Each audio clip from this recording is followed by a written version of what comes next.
I still remember the moment everything changed, the moment they turned their backs on me, with laughter echoing in my ears like the tolling of a death knell.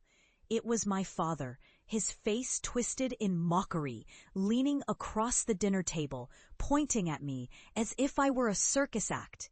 "You think you can restore those cursed ledgers? You'll lose your mind. You'll disgrace this family." His words sliced through the air, heavy with scorn.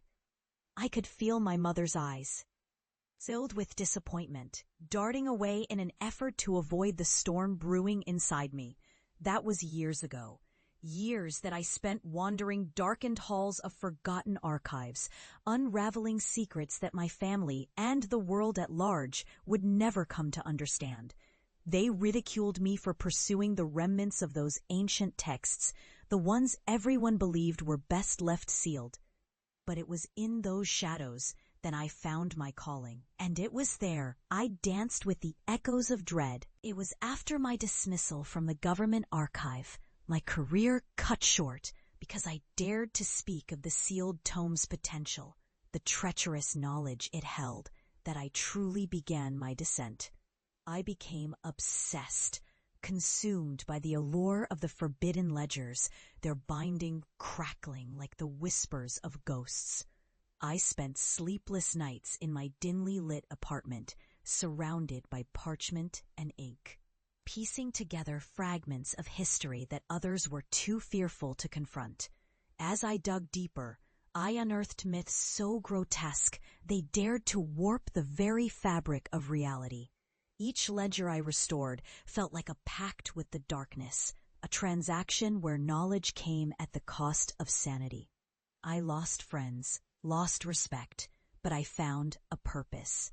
I delved into the occult, mapping cursed territories and documenting the unexplainable. My work, once regarded as nothing more than a strange fixation, soon gained the attention of those who thrived in fear and fascination. I became an expert, an authority in a realm my family had dismissed as lunacy. And so, years later, I stood at the threshold of my childhood home, a place that had once been a prison of laughter and derision.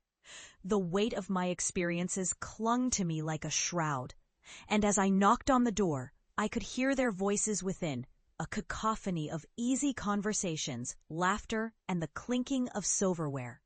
I had returned, not as the disgrace they had cast me to be, but as a harbinger of truths they could no longer ignore. When the door creaked open, I was greeted by the shocked faces of my family. They stood frozen, their expressions shifting from surprise to outrage. "What are you doing here?" my mother spat, the disdain in her voice palpable. I felt the chill of their disbelief as I stepped across the threshold, the air thickening around us. "I came to show you," I began, the words caught in my throat, "what I've learned."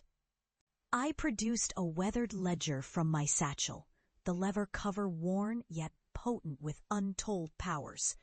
"You laughed at what you didn't understand, but this," I held it up, the pages flickering like a breath of wind, "is what I've uncovered. The truths you ridiculed now hold the world's attention." The tension crackled, and my father's brow furrowed. "You're not well. It's time you leave."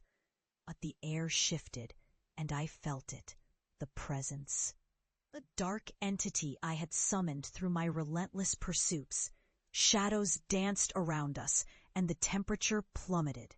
My family's expressions morphed from anger to fear, and I reveled in the irony of their realization.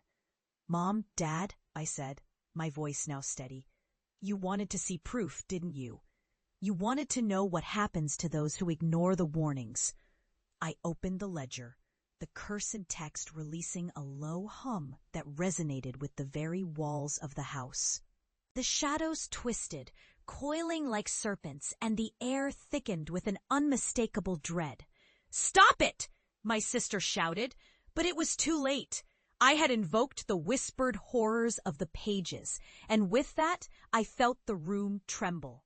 The shadows surged toward them, swirling like a tempest, their cries mingling with unearthly wails that echoed the truths I had come to accept. My family recoiled as spectral figures emerged. Their faces twisted in agony, visitors from the realms I had traversed, trapped in a cycle of their own unacknowledged fears. "Do you see?" I said, my voice rising above the chaos. "This is what you dismissed. This was my life, and now it's yours too." They staggered back, encased in their disbelief. The disintegration of their scoffing echoes created a chorus of fear that resonated within the house. I stood there, watching as they grappled with the weight of their own ridicule, the shadows clawing at their sanity, leaving them teetering on the brink. Finally, the chaos receded, leaving my family breathless and hollow-eyed, the laughter extinguished from their faces. They stood in silence, grasping the terror of their choices, the cost of their disbelief now manifest before them. I felt a strange call wash over me as I realized the vindication I had always yearned for wasn't merely in proving them wrong, but in surviving what they could not, wrestling with nightmares that now danced all too close to their reality. "I'm not the disgrace you thought I was," I whispered, stepping back into the shadows, the ledger still clutched tightly in my hands. "I'm the warning." As I turned to leave, the door creaked shut behind me, sealing the darkness within, ensuring that my family would never forget the horror they had invited into their lives. I stepped out into the night, a bittersweet sense of triumph mingling with the shadows that had become my companions. I had faced the forbidden, accomplished what none would dare, and now I carried the burdens of truth, a heavy crown of knowledge that would haunt me forever, but also guide me into the unknown.